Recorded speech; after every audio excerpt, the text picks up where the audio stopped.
Good morning sir. Good morning Good sir. morning, all of you. आइए, linear equation.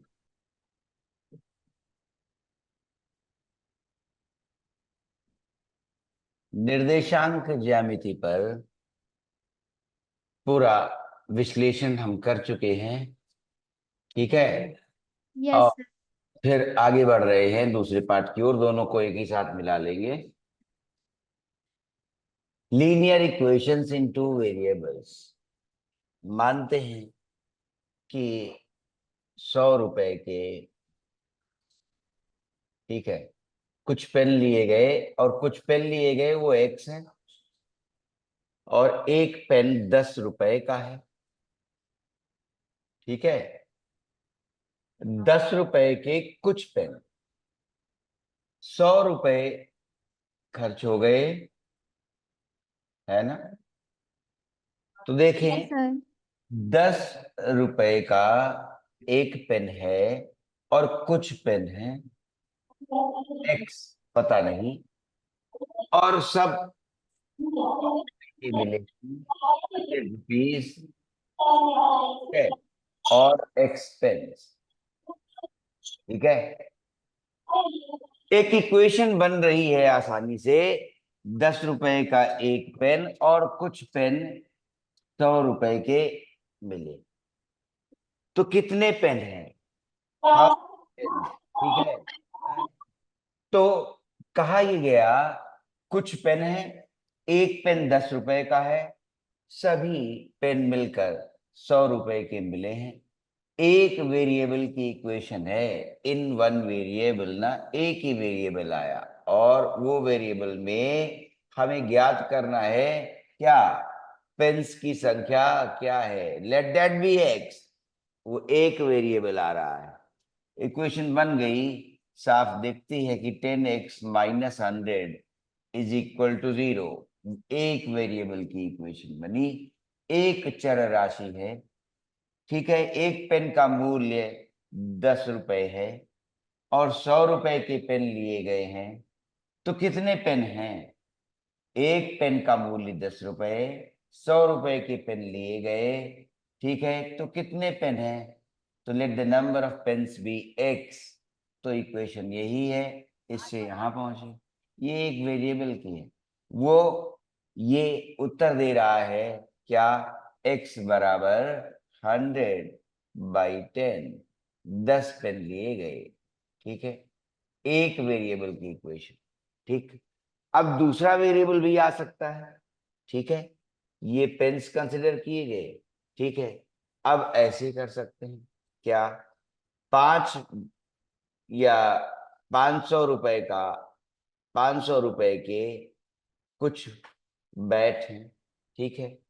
तो अब वो हमने मान लिए एक्स, ठीक है, और एक गेंद है 200 रुपए की, ठीक है, क्लियर। और गेंद ले ली गई हैं, वो भी कितनी ली गई पता नहीं, ठीक है। अब ऐसा हो सकता है, ठीक है, कि 2000, ऐसा।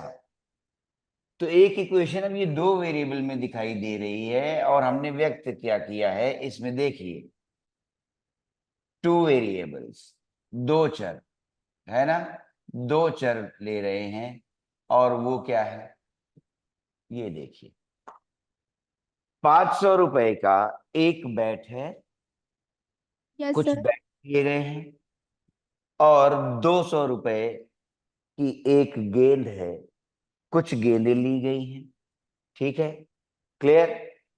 और सब 2000 के मिल गए हैं, तो कैसे जाने, कुछ कह सकते हैं कि हिट एंड ट्रायल से ट्राई कर सकते हैं।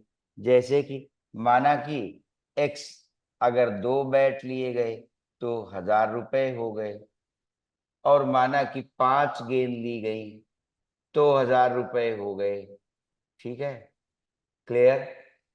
अब 1000 और 1000 मिलके 2000 हो गए। लेकिन एक मन में बात उठेगी यस कि सर। ऐसे हम कब तक हिट एंड ट्रायल कर सकते हैं। अभी आपने सवाल चूंकि खुद ही लिखा था, तो आपने जब इक्वेशन बनाई होगी तो सोच कर बनाई होगी, और इसलिए आप 2 और 5 पर तुरंत पहुंच गए। बात बिल्कुल सही है आपकी। ठीक है कि यस समीकरण सर। एक है, समीकरण एक है, और चर राशियां दो हैं। ठीक है, एक्स और वाई। तो एक समीकरण से दो चर राशियों का मान कैसे दे सकते हैं। ठीक है, हिट एंड ट्रायल दिखाई दे रहा है, लेकिन ऐसा कब तक, कैसे। तो अगर फिर से हम कोई एक इक्वेशन और लिखें इसी में, बैट की संख्या और बॉल्स की संख्या को लेकर, एक्स वाई। ठीक है, फिर एक इक्वेशन बन जाएगी। तो जब दूसरी लिख लेंगे तो एक्स और वाई। ठीक है, मान लीजिए वाई ऐसा हो कि हमारे पास एक ऐसा भी कंसिडर किया जाता है इक्वेशन, क्या, कि एक्स प्लस वाई बराबर 7। एक दूसरी इक्वेशन भी दी जाती, एक्स प्लस वाई बराबर 7। ठीक है, 500 रुपए के बैट। ठीक है, कुछ लिए गए, 200 रुपए की एक गेंद और वो कुछ गेंदें, सब 2000 रुपए। ठीक है, अब ये भी इक्वेशन यहां पर पता चला कि अगर हमारे पास दो चर होते और समीकरण एक ही होती, तो हमारे पास ये हिट एंड ट्रायल का मेथड। अब इसकी इक्वेशन अगर बनाते तो ग्राफ बनाते, तो इक्वेशन क्या, जब ग्राफ बनाते तो पूरी लाइन बन जाएगी। तो जब ग्राफ बनाएंगे तो पूरी लाइन आ जाएगी, तो इस पर तो अनंत बिंदु हैं।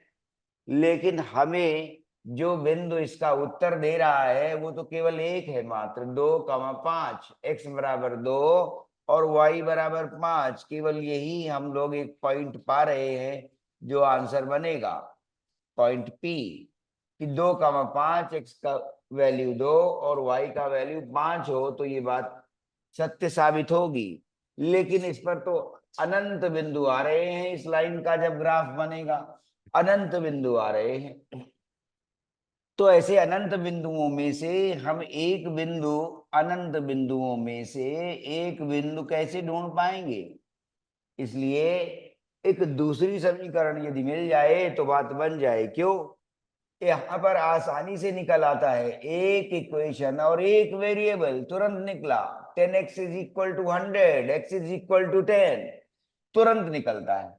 तो इसका अर्थ ये निकला कि अगर एक वेरिएबल में समीकरण हो एक, तो उत्तर तुरंत प्राप्त हो रहा है, किसी मेथड की जरूरत नहीं है, बस ऑपरेशन बदल जाएगा। इधर डिवाइड हो रहा है तो उधर मल्टीप्लाई हो जाएगा, इधर मल्टीप्लाई हो रहा है तो उधर डिवाइड हो जाएगा, इधर एडिशन हो रहा है तो उधर सब्ट्रैक्शन हो जाएगा, इधर सब्ट्रैक्शन हो रहा है तो उधर एडिशन हो जाएगा। केवल ऑपरेशन चेंज होगा, एक वेरिएबल में इक्वेशन अगर है और आसानी से निकल आ रही है।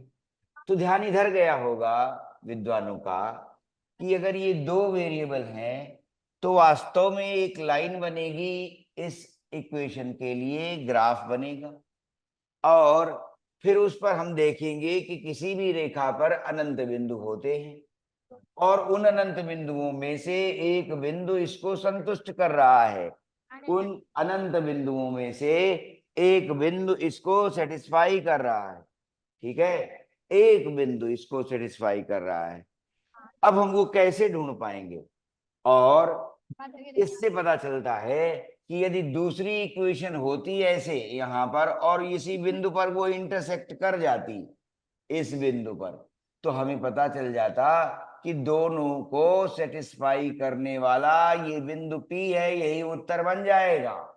तो दूसरी इक्वेशन की, दूसरी समीकरण की आवश्यकता महसूस हो रही है, दूसरी समीकरण की आवश्यकता। जैसे इसी सवाल में अगर हम आगे बढ़ते कि हमारे पास 500 रुपए का एक बल्ला, कुछ बल्ले हैं, 200 रुपए की एक गेंद, कुछ गेंदें हैं, दोनों का मूल्य मिलाकर 2000 रुपए है। तो कितने बल्ले और कितनी गेंदें हैं हमारे पास ये निकालना है, हिट एंड ट्रायल किया है। लेकिन अगर ऐसा साथ में दे दिया जाता कि बल्ले और गेंद को मिलाकर संख्या 7 है, सही में 7 थी, 2 और 5 जो उत्तर जैसा निकल रहा है। अब क्या हुआ कि हमने इस दूसरी समीकरण, दूसरे इक्वेशन की आवश्यकता पर जोर डाला कि अगर ये भी मिल जाती और ग्राफ बना देते और यहां पर आगे इंटरसेक्ट कर जाती तो बात बन जाएगी ना। क्यों? इसमें और इसमें देखो, इसमें और इसमें 2 और 5 के लिए ये संतुष्ट है, x के मान 2 के लिए, y के मान 5 के लिए ये संतुष्ट है। यहां पर भी x के मान 2 के लिए, y के मान 5 के लिए ये संतुष्ट है। तो दोनों ही समीकरणों के जो Yes. ग्राफ बने रेखाओं के एक बिंदु 2,5 के लिए साइमल्टेनियसली एक साथ ये ही करो। दोनों ही समीकरण संतुष्ट हो गए हैं। तो ऐसे देखें कि अब आइडिया लगा होगा कि जब एक वेरिएबल तुरंत उत्तर देता है तो ये 2 वेरिएबल वाली जो इक्वेशन है इसमें आसानी से देख सकते हैं कि y बराबर 7 माइनस एक्स आ गया, y बराबर 7 माइनस एक्स आ गया। अब यही अगर हम यहां पर रख दें तो फिर पता चलेगा कि इक्वेशन एक वेरिएबल में कन्वर्ट हो गई। देखो एक वेरिएबल में कन्वर्ट हो गई, 500 गुणा x प्लस 200 गुणा y का मान आया है 7 minus X. 7 minus X is equal to 2000। ठीक है, अब देखिए जरा, Yes, sir. 500 Yes, sir. X और फिर से ये 7 गुणा 2 1400 और फिर से माइनस 200 200x बराबर बराबर 2000। अब क्या हुआ, 500 माइनस 200 300 आ गए, 300 यस आ सर। गए और 2000 में से ये 1400 उधर चले गए तो 600 बच गए। Yes sir. अब जब 600 बचे तो x का मान देखो 2 आ गया, आ गया x 2 का मान 2। 2 आएगा। तो इससे पता चला कि दो चर वाले रैखिक समीकरण में अगर हमें हल चाहिए होगा तो उस हल में हम देख पाएंगे कि हमें दूसरे समीकरण की आवश्यकता पड़ रही है और वो सरलता से हमें दो चर के मान का बोध करा देता है। ठीक है, हमें पता चल जाता है सरलता से। ठीक है, यहां पर हमने देखा कि इस रेखा पर जब इसका ग्राफ बना तो अनंत बिंदु है, अगर हम इस रेखा का ग्राफ बनाते तो इस पर भी अनंत बिंदु मिलेंगे। अब कितने के लिए x प्लस वाई बराबर 7? 2 और 5 ही 7 थोड़ी होते हैं, 3 और 4 भी तो 7 होते हैं, 1 और 6 भी तो 7 होता है, 6 और 1 भी तो 7 होता है। ऐसे हम इनफाइनाइटली मैनी पॉइंट्स यहाँ एक्स वाई के ऑर्डर्ड पेयर यस के सर। रूप में लाते रहेंगे, यस। साथ मिलता रहेगा। ठीक है, यस सर। तो समीकरण का कोई हल नहीं निकल पाएगा। तो हल निकल पाए समीकरण का दो वेरिएबल की, इसलिए दूसरे समीकरण की आवश्यकता पड़ रही है। और अगर वो प्रतिच्छेद कर गई दोनों रेखाएं एक दूसरे को तो हम उस बिंदु को, कॉमन बिंदु जो आया, उभयनिष्ठ बिंदु जो आया दोनों रेखाओं का, उसको हल के रूप में देख सकेंगे। क्या प्रश्न क्या बन गया धीरे धीरे करके इक्वेशन बनाते हुए? क्या कि 500 रुपए का एक बल्ला, 200 रुपए की एक गेंद, कुछ बल्ले और कुछ गेंदे 2000 रुपए के मिले हैं। अब एक्स और वाई जानना चाहते हैं कितने बल्ले और कितनी गेंदें लाए हैं। पता नहीं, हिट एंड ट्रायल से। हाँ, हमने चूंकि अभी समीकरण खुद ही लिखी थी तो अंदाज लगाया कि 2 और 5 इसे सेटिस्फाई कर रहा है, लेकिन इससे बात बनेगी नहीं विद्यार्थियों के लिए। क्या इस पर तो अनंत बिंदु बनेंगे और 2 और 5 इसका हल है, इसका क्या है। इसलिए पता चला कि दूसरी भी इंफॉर्मेशन जरूरत के लिए ले लें। तो हाँ, अब प्रश्न करो किस जगह कौन सी बात नहीं समझ पाई। पृष्ठभूमि में व्याख्या कर रहे थे कि दो चर वाले रैखिक समीकरण में हमें हल जानने के लिए दो समीकरण चाहिए, दूसरी इक्वेशन की आवश्यकता पर प्रकाश डाल रहे थे। यस दूसरा सर। समीकरण जरूरत है, उसकी आवश्यकता पर प्रकाश डाल रहा था। अब क्या समझ में नहीं आया? सारी बात आ रही है क्या कि अगर ये भी दिया होता कि गेंद और बल्ले कितने आए हैं, टोटल 7 है, तो आसान होता इसका उत्तर जान पाना। क्यों? हमने यहां से निकाला y बराबर क्या है 7 माइनस एक्स, यस सर। वहां रख दिया तो इक्वेशन एक वेरिएबल में कन्वर्ट हो गई। और एक वेरिएबल में इक्वेशन का हल जान पाना तुरंत आसान है कि अगर इधर 10 मल्टीप्लाई कर रहा है, x का मान चाहिए तो 10 उधर जाके डिवाइड कर देगा, आंसर मिल जाएगा। मैं इसी बात को दोहरा रहा हूं बार बार, क्या कह रहा हूं कि एक चर का जो समीकरण है वो आसानी से हल यस हो। सर।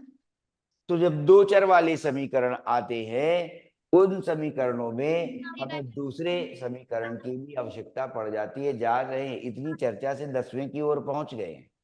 ठीक है, पाठ तुम्हारा छोटा है, इसके पहले ही रुक जाता है कि दूसरी इक्वेशन जरूरत है। वो दो चर वाले में बस इतना ही कह के रह जाते हैं कि इक्वेशन बना दीजिए। तो उन्होंने कहा 500 रुपए का एक बल्ला, कुछ बल्ले लिए गए, ठीक है, और 200 रुपए की एक गेंद, कुछ गेंदें ली गई, सब मिलके 2000 के हैं। तो एक इक्वेशन बना दीजिए। शायद पाठ यहीं पर रुक जाता है, 10वें की ओर नहीं। लेकिन हम अपनी व्याख्या को लेकर 10वें की ओर भी जाना चाहते हैं कि अगर इसके हल की जरूरत होगी तो हमें दूसरी इक्वेशन जरूरत पड़ेगी। पाठ में इसकी चर्चा किस तरह से है उसे आगे चलकर देखेंगे। अभी हमने ये चर्चा कर दी कि जब दो चर वाले रैखिक समीकरण मिलेंगे, ठीक है, तब हम ये कहेंगे कि हमें दूसरी इक्वेशन की आवश्यकता होती है हल के जानने के लिए। हल को जानने के लिए हमें दूसरी इक्वेशन भी चाहिए। ठीक है, अब पाठ तक सीमित रहते हैं, वापस लौटते हैं क्या कि ग्राफ बनाए जाएंगे। ठीक है, दो चर हैं हमारे पास, जैसे यहाँ पर कि हमारे पास ये कंसिडर किया गया कि कोई एक वस्तु है वो x है, कोई एक वस्तु है वो y है, दोनों वस्तुएं मिलकर 7 हैं, इक्वेशन बन गई। ठीक है, हमारे पास कुछ पेन है और हमारे पास कुछ पेंसिल्स हैं, पेन एंड पेंसिल्स दोनों मिलकर हमारे पास 7 हैं। तो दो चर वाले रैखिक समीकरण किस तरह की घटनाओं को व्यक्त कर सकते हैं? जैसे हम कह रहे हैं कि हमारे पास कुछ पेन हैं, वो हमने एक्स मान लिए, हमारे पास कुछ पेंसिल्स हैं, वो हमने वाई मान लिया, दोनों का योग पेन्स और पेंसिल्स का 7 है। तो इक्वेशन बन गई दो वेरिएबल की। ठीक है, दो वेरिएबल की इक्वेशन किस तरह की पृष्ठभूमि में समीकरण दे देता है, इसको देखने की जरूरत है।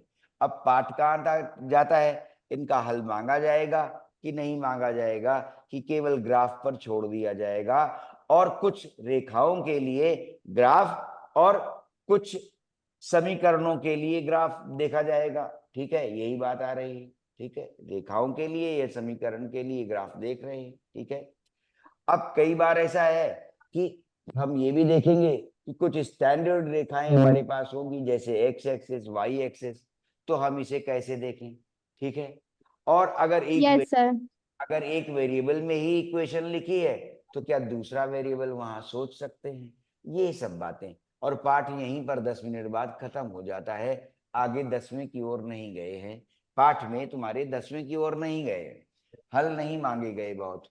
लेकिन अगर मांगे भी गए तो इस तरह से कि पहले ऐसे कह दिया, फिर कह दिया कि गेंद और बल्ले मिलाकर 7 हैं, तो फिर जानिए कि नहीं कितने बल्ले हैं और कितनी गेंदें हैं। इससे अधिक कुछ नहीं कहा गया पाठ में। ठीक है, चलिए अब आगे बढ़ते हैं और देखते हैं कि इक्वेशन सोचें।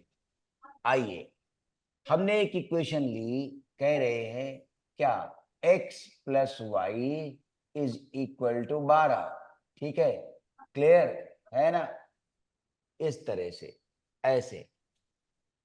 तो माना कि कुछ दोनों ही फल हैं, एक फल x है और एक फल y है, दोनों ही फल संख्या 12 है। दो तरह के फलों की संख्या 12 है। एक तरह के फल x हैं और एक तरह के फल y हैं, इक्वेशन बन गई 12। एक तरह के फल x और एक तरह के फल y, दोनों की संख्या मिलकर 12 है, इक्वेशन बन गई। अब यस इसका सर। अब इसका मीनिंग क्या निकला, देखें जरा। दो चर वाले रैखिक समीकरण कहा जा रहा है, रैखिक समीकरण, लीनियर इक्वेशंस, मतलब ग्राफ क्या देता है, रेखा।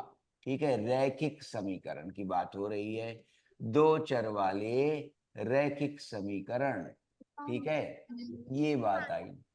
अब रैखिक वही लीनियर की बात आई है, लीनियर इक्वेशंस। लीनियर किससे बना? लाइन से बना। अब चूंकि x प्लस वाई अगर हम ऐसे लिख देते कि एक पॉलिनोमियल बहुपद लिखा गया, वो 2x है ना, प्लस 3। अब इसकी डिग्री क्या है? इसकी डिग्री है 1 ना, अगर बहुपद याद आ जाए। ठीक है, 2x की डिग्री क्या है? इसकी भी डिग्री 1 है। ठीक है, अब जब इनकी डिग्री 1 है, ऐसे ही हम देखें क्या कि अगर हम 3y लिख दें तो इसकी भी डिग्री 1 है। ठीक है, अगर हम लिख रहे हैं 2x plus 3y is equal to से 9, ऐसा कह दें, तो x और y की डिग्री, ये वाला एक डिग्री का इक्वेशन है। डिग्री क्या बनती है? हर टर्म देखो यहाँ पर एक डिग्री का है, ये वाला और ये वाला, बाकी ये कांस्टेंट टर्म 0 डिग्री का है। Yes sir. यहाँ पर एक डिग्री कंसिडर कर रहे हैं इसका। ठीक है, एक डिग्री की इक्वेशन का जब भी ग्राफ बनेगा तो वो लाइन बनाएगा। ठीक है, लाइन बनाएगा। ठीक, यस सर। इसलिए रैखिक समीकरण। ठीक है, अब आइए इसकी ग्राफ को देखते हैं। तो ग्राफ बनाएं, देखें कि वास्तव में रेखा बन रही है, ये भी देखें। x और y, तो चाहे अगर हम ऐसे कर लें कि y बराबर 12 माइनस एक्स। ठीक है, तो हम यस देख सर। सकते हैं क्या कि हमने x और y कोरिलेट कर लिए कि y कैसा आएगा? हमेशा 12 माइनस एक्स आएगा। y कैसा आएगा? 12 माइनस एक्स आएगा। ठीक है, यस अभी सर। x और y यस एक्सिस सर। की इक्वेशंस निकालेंगे। अभी x और y एक्सिस की भी इक्वेशंस निकालेंगे। ठीक है, वो भी ध्यान रखिएगा। अब पहले ये देख लें, ग्राफ बनाएं इसका। अगर हम x का मान 0 रखेंगे तो y का मान 12 आ जाएगा। x का मान अगर हमने 0 लिया, देखो x बराबर 0 रखो तो यस सर। y का मान 12 आ रहा है, 12 यहाँ पर है। तो x के मान 0 के लिए y का मान 12, 12। 0, 12, ये याद आ गया। भुज यस सर। पहले लिखा जाता है और कोटि बाद में लिखी जाती है। सेकंड प्लेस, फर्स्ट प्लेस पे भुज आता है, दैट वी कॉल एब्सिसा। और सेकंड प्लेस पर ऑर्डर्ड पेयर में ऑर्डिनेट आता है, जिसको हम कोटि कह रहे हैं हिंदी में। तो भुज और कोटि से एक बिंदु के निर्देशांक बनते हैं। भुज और कोटि से, ये पिछले वाला पार्ट रिकॉल कर दिया निर्देशांक ज्यामिति का, कि भुज और कोटि से एक बिंदु दर्शा सकते हैं। ठीक है, यस अच्छा, सर। अब पहला पॉइंट आ गया। ऐसे ही अगर हम y बराबर चाहें कि 0 आ जाए, तो y बराबर 0 कब आएगा? जब x बराबर 12 हो। x बराबर यदि 12 रख देंगे तो y बराबर 0 आ जाएगा। और वो हमने मान लिया कि x बराबर 12 यहाँ पर आया है। और ये पॉइंट जो हम लोग Q ले रहे हैं, इसके निर्देशांक कैसे लिखेंगे? x पहले लिखा जाता है भुज, और कोटि ऑर्डिनेट 0, क्योंकि x एक्सिस पर लाई कर रहा है। तो ये बताया था, ध्यान दें कि x एक्सिस पर जब पॉइंट्स लाई करते हैं तो उनका पॉइंट कैसे लिखा जाता है कोऑर्डिनेट का। ठीक है, देखो ऐसे ना, ये कोऑर्डिनेट कैसे बना? भुज में आर्बिट्रेरी a ले लेते हैं, और चूंकि y पर हम चले ही नहीं है, y पर चूंकि चले ही नहीं है तो 0 है। और y एक्सिस पर जब लिखते हैं तो ऐसे लिखते हैं कि x 0 होता है और y कुछ होता है उसका मान। तो x एक्सिस पर लाई करने वाले बिंदुओं के निर्देशांक व्यापक रूप से किस तरह लिखे जाते हैं?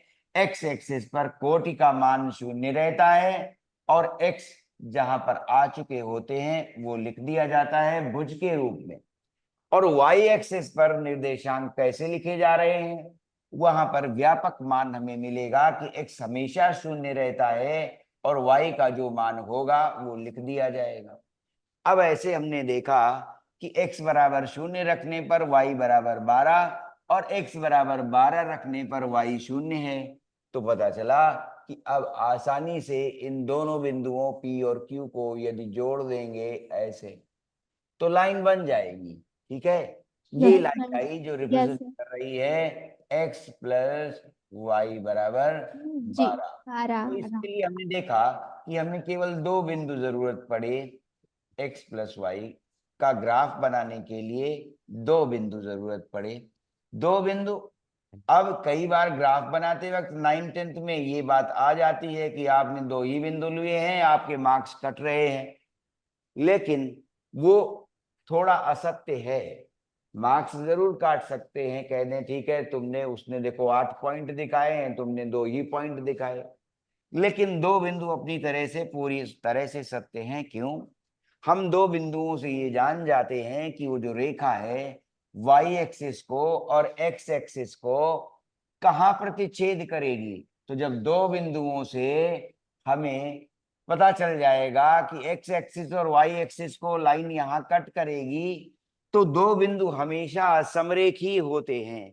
दो बिंदु हमेशा समरेखी माने जाते हैं। अगर ये पॉइंट है एक्स और ये पॉइंट है वाई, तो दो पॉइंट हमेशा जुड़कर एक रेखा ही बनाते हैं।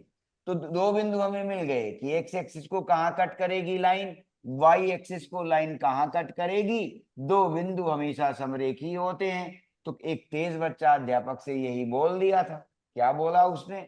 उसने कहा कि तुम्हारे मार्क्स हम 3 देंगे 4 में। बाकी बच्चों ने 8-8 पॉइंट दिखाए हैं। वो बच्चा तेज था, उसने कहा 8-8 पॉइंट दिखाए हैं, ये बात तो ठीक है, हमने कम लिखा, हमने कम मेहनत की, इसलिए मेरे मार्क्स कट गए। वो बात आप कहिए, टीचर से उसने कह दिया। लेकिन आप ये ना कहिए कि ये कॉन्सेप्ट गलत है। उसने कहा ये कॉन्सेप्ट गलत नहीं है। क्यों? दो बिंदुओं को जब भी जोड़ेंगे एक रेखा बनेगी।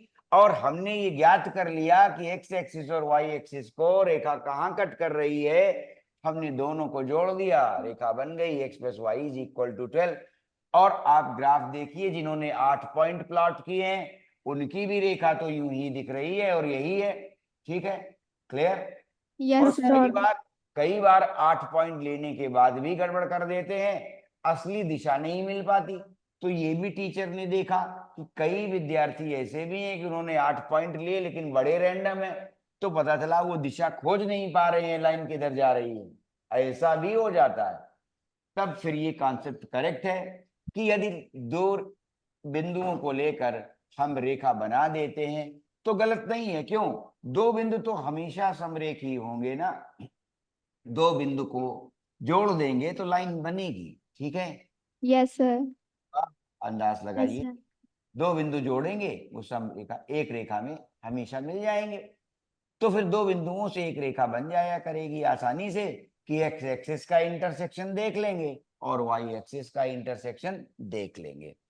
अब ये हो गया, एक रेखा बना दी। चलिए अब एक्स और वाई एक्सिस की भी रेखाएं सोचें कि एक्स एक्सिस की इक्वेशन क्या बनेगी, वाई एक्सिस की इक्वेशन क्या बनेगी, इन्हें भी देखा जाए।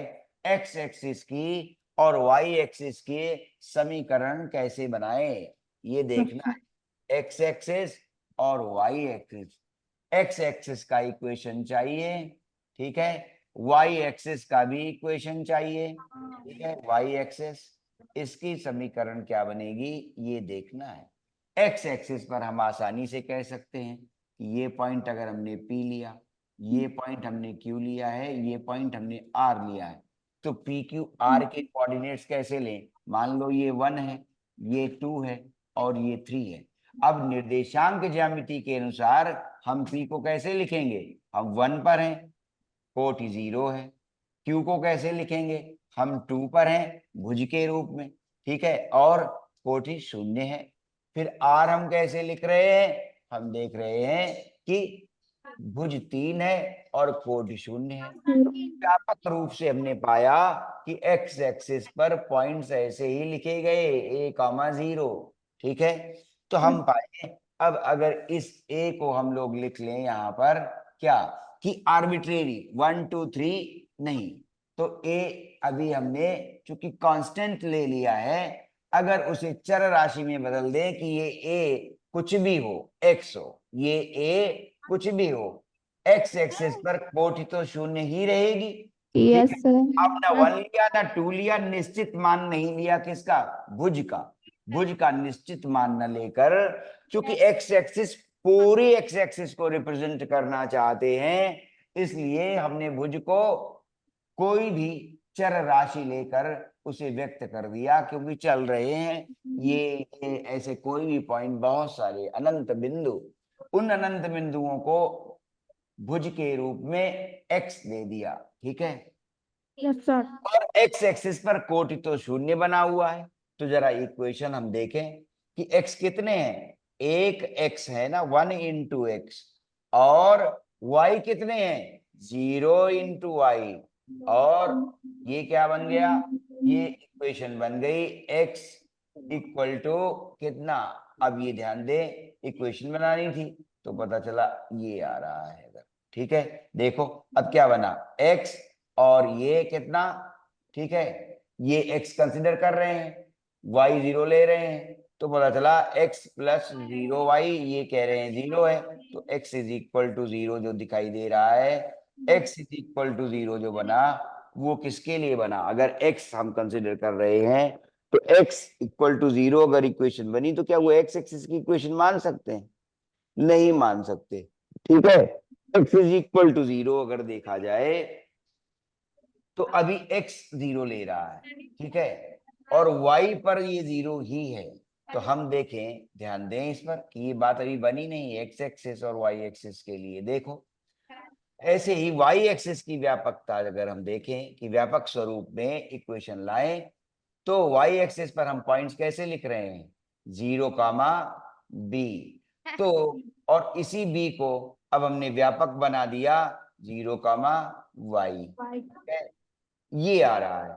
तो हम y एक्सिस पर क्या देख रहे हैं, शून्य देख रहे हैं, भुज का मान, और x एक्सिस पर हम शून्य देख रहे हैं, कोटि का मान।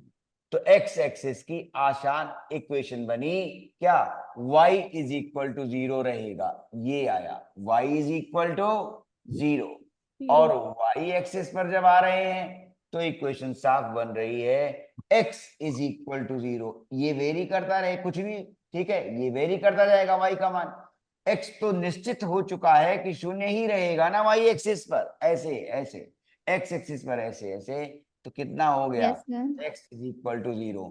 तो ये बात ध्यान रहे, डिस्प्ले में दिया क्या कि x एक्सिस पर जो इक्वेशन बनेगी वो y का मान शून्य लेती है, इसलिए यही इक्वेशन है, और y एक्सिस पर x का मान शून्य रहता है, इसलिए इक्वेशन यही हो गया।